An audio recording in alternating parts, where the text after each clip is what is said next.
Today we're going to look at 3 true stories that sound fake. But before we get into the video, if you like listening to strange and shocking true stories, give the like button a thumbs up so I know what kind of content you want to see. And don't forget to subscribe and turn on the notifications so you never miss another mystery. Now sit back and relax and let's get into today's video.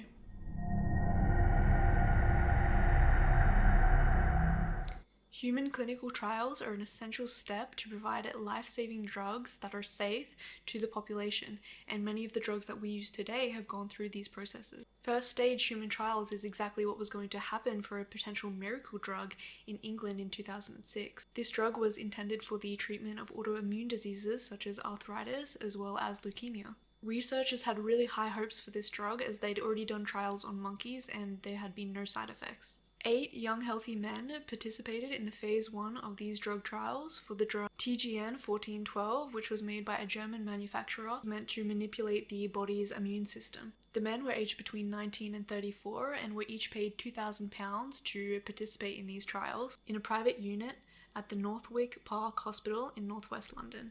Each had their own reasons for being a part of the trials. A lot of it was to do with money. There was one man who wanted to buy a new laptop to start his studies, but it was also a sense of being able to help be a part of something that could save lives in the future. They felt like they were helping to make amazing strides for science. All of them were hooked up to drips in a ward with 2 separate rooms, and the drug was administered to 6 of the men intravenously over the course of 3 to 6 minutes. Our clients were being injected with this new monoclonal antibody in quite quick succession. And 2 of the original 8 men were given a placebo with none of the drug in it. Within minutes, the volunteers started to feel cold and started experiencing extreme pain in their heads and backs. And within hours, the medics started to panic as each of the patients started to collapse one by one. They suffered severe headaches, muscle pain, nausea, vomiting, diarrhea, severe fever, rashes, and cold sweats. After 4 hours, the volunteers developed hypotension and onset respiratory failure. After 16 hours, all of them had been transferred to the intensive care unit for life-threatening reactions such as organ failure. Nav Modi, who was only 24 at the time, said he felt like his head was on fire, adding that his head swelled up like an elephant, that he thought his eyeballs were going to pop out.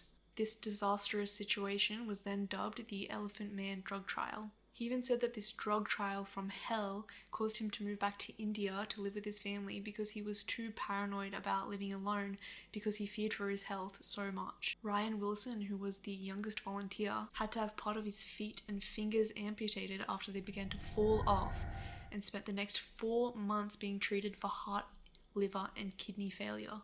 David Okely, another one of the unlucky men, said that he could feel his muscles waste away and that he was left feeling like an 80-year-old man with fears that he might be infertile. Another patient, Rob, stated he had no idea of the potential side effects of this trial and remembers medical staff telling his mother to say goodbye to him on the phone as fluid seeped into his lungs. He added that for years after, he experienced short-term memory loss. To everyone's surprise, all of the men survived, but not without consequences. After months of treatment and being pumped full of steroids, they were released from hospital but told not to use public transport and to always wash their hands because their immune system was so compromised now that they had to be extremely careful. We had no immune system at all.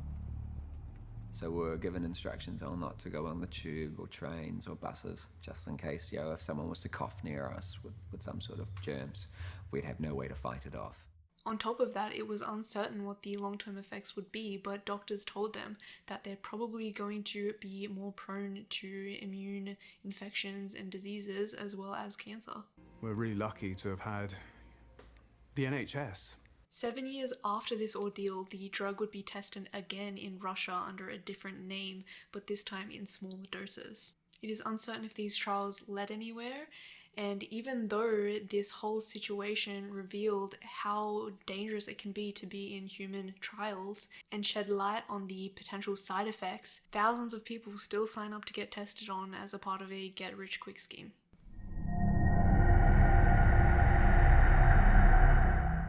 The town of Granby in Colorado, USA is quite a small town with only a population of about 1,600 people at the time these events take place. And although it does have its own beauty with many tree-covered mountains, probably the most memorable thing about this small mountain town is a man called Marvin Heemeyer.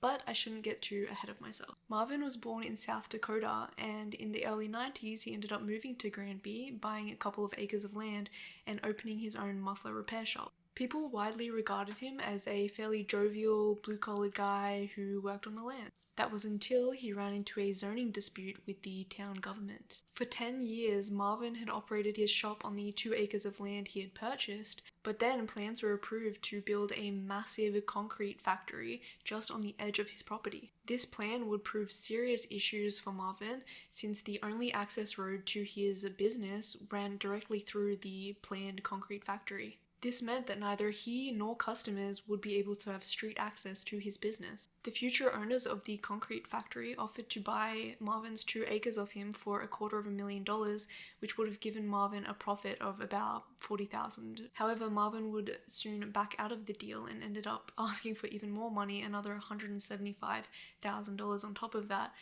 One would assume that he thought the concrete factory owners would have to buy this off him because it was the land right next to the factory. They agreed at this price, but then Marvin upped it again to $1 million, and this is when they thought that Marvin was just playing games at this point and didn't want to do business with him anymore.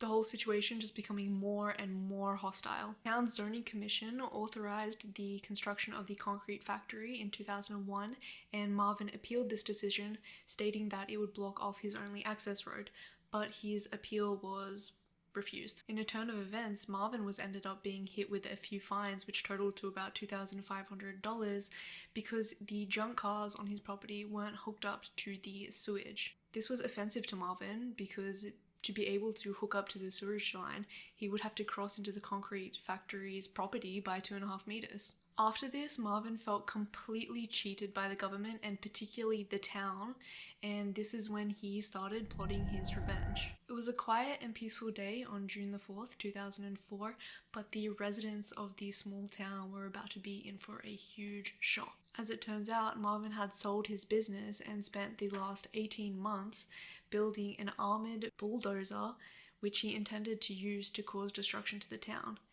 This monstrosity was dubbed the Killdozer. The Killdozer was completely indestructible, with its bulletproof armor made from steel and concrete. Cameras surrounded by bulletproof cases were hooked up to monitors so that Marvin could see what was happening on the outside. There was even fans and an air conditioning system inside the Killdozer, as well as holes that he would be able to shoot out of with the many guns he had. Since Marvin had to use a custom crane that he built to be able to be lowered and taken out of the Killdozer, it was thought that once he started this mission, he didn't intend on coming out alive. The first thing Marvin did when he was ready was smash through the wall in his own business and just go straight out in the Killdozer, headed straight for the concrete factory. He smashed his way through it before heading to town. Once there, he destroyed the town hall, the office of the local newspaper, which had published a number of offensive things about him during the zoning dispute, and the home of the former mayor who had been involved in the dispute.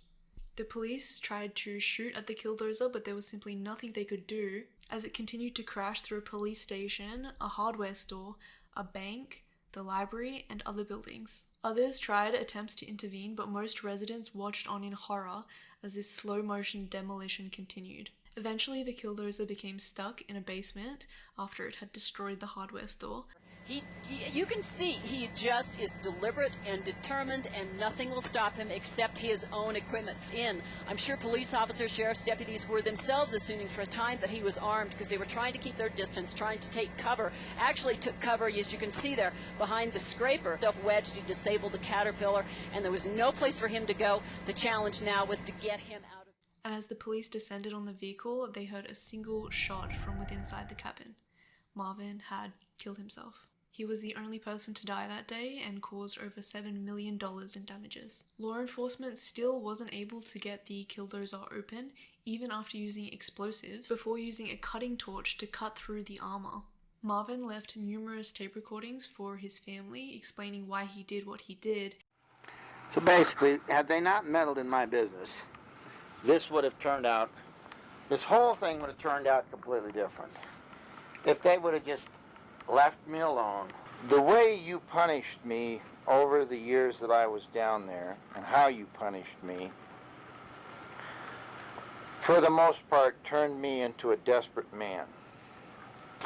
And desperate men do desperate things. And people have hailed him a hero, fighting against the government who doesn't care about small businesses. Others disagree, with one man stating that people in America get screwed over with zoning disputes all the time, but not everybody decides to destroy an entire town. Either way, the story of the Killdozer has to be one of the most bizarre stories I've ever heard.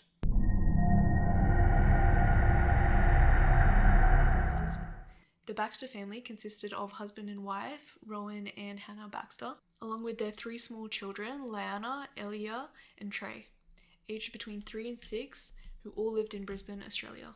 The couple owned a fitness business, and Rowan had played professional NRL for the New Zealand Warriors in the mid-2000s, while Hannah was a trampolining champion. It was clear that this family unit was very health and fitness orientated, and based on their Facebooks with loads and loads of pictures of their happy family and of their young children, it seemed that this was the perfect family.